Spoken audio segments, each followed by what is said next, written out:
Hey yo, it's your boy Monster Man Rocco. It's your boy Swagger Rock. This is Snack the Ripper. Hey, you rap for those that don't know. This is Master Ace. You are now rocking with the best. Breaking Records Radio. Breaking Records, man. Breaking Records Radio. Breaking Records Radio. Breaking Records. Breaking Records. Breaking Records Radio. Let's go. Breaking Records Radio. Press 5-9. Breaking Records Radio. Breaking Records, man. Radio is like the place to be. I don't know. Fuck strange music, man. I do want to continue to talk a little bit more though about the documentary. You know, from what was it like moving from you know, and I don't want to expose everything you say in the documentary as well too. So you know, we got to cross this fine line of talking about things that are in there, but not giving everything away. But like one thing that struck me was when you said you went to Harlem and you went up to the rooftop and you were looking down. You're like, "Hey, is that Broadview?" And you said the homie you were with at the time was like, "Nah, you on what was it, 42nd Street?" And it's like, you better know where you at. Yeah. And it's like, yeah, sorry, continue. Go ahead. Okay, I was just gonna say, I was just gonna say, like, what was like, because you came from Ohio, right? Yeah, I came out from Ohio. Yeah. Yeah. So, like, what was like one of the main what was one of the first things you had to learn to ensure your survival going from Ohio to right in the center of Harlem? How to get on and off the subway quickly. Yeah. How to get on and off the subway quickly and safe, because I mean, in subway doing what's that? You just did, you know, you talking about that's where the revolution started. But also too, man, how to.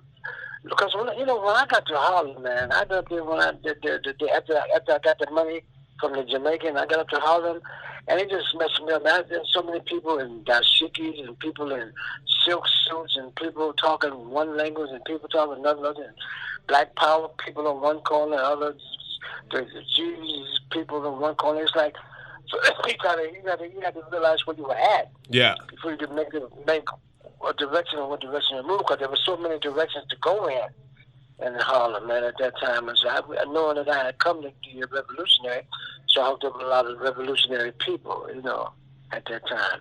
Because my first, Nikki Giovanni, she was the first one to ever, you've heard of Nikki Giovanni, right? Yep. She was the first person to ever let me read. And, I know, because she had a show, not a show, but she had a spot on 7th and Amsterdam Avenue. She poetry spot where people could come and do poetry.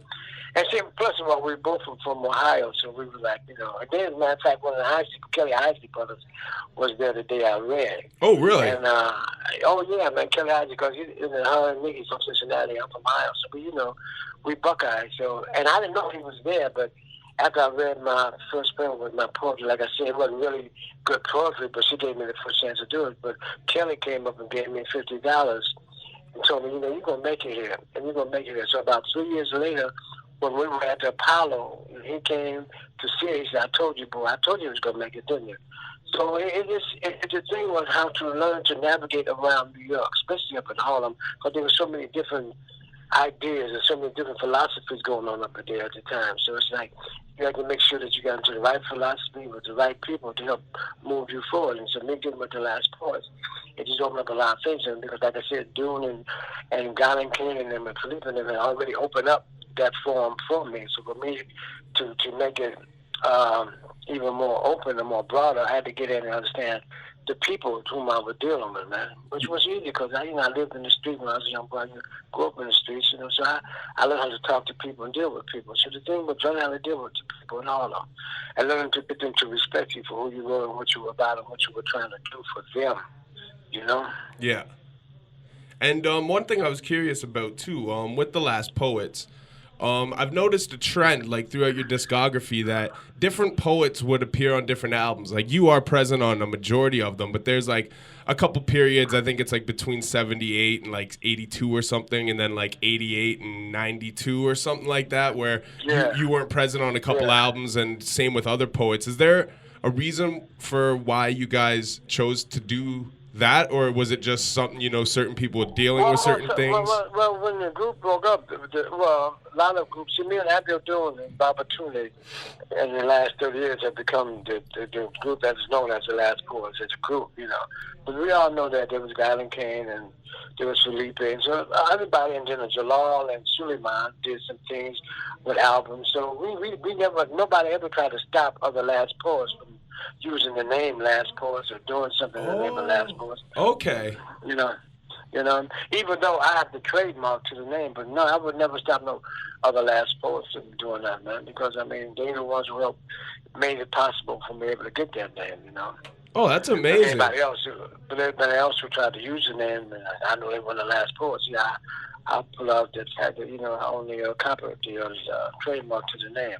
But no, man, we no matter how much we have maybe each other in different groups, we always respected others as the Last Chorus, man. We never hated each other. Yeah. We would talk and deal with each other and go to lunch with each other sometimes. And hopefully I'm somewhere in the soon, maybe all of us who are still here might be able to get together and do another full Last Chorus album. Hopefully. I'm thinking about that. I'm thinking about that more than Dune or Baba Tule or probably Felipe or Galen King. But, hopefully that might be able to be done.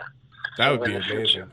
That'd be amazing, man. Even if you guys could put something together where, like, it was reminiscent of what you did, but you had certain artists, like, hip-hop artists who really followed, like, what you guys did, like your Chuck D's or Commons and stuff. And, I think you guys could really make something special for, this era that would be something landmark and something special. Like, the same way you see, like, B.B. King years later do albums with, like, Eric Clapton and stuff and people he inspired. There you like, go. That's what I'm talking about. Same thing. That's what I'm talking about, man. Yeah. That would be amazing, man.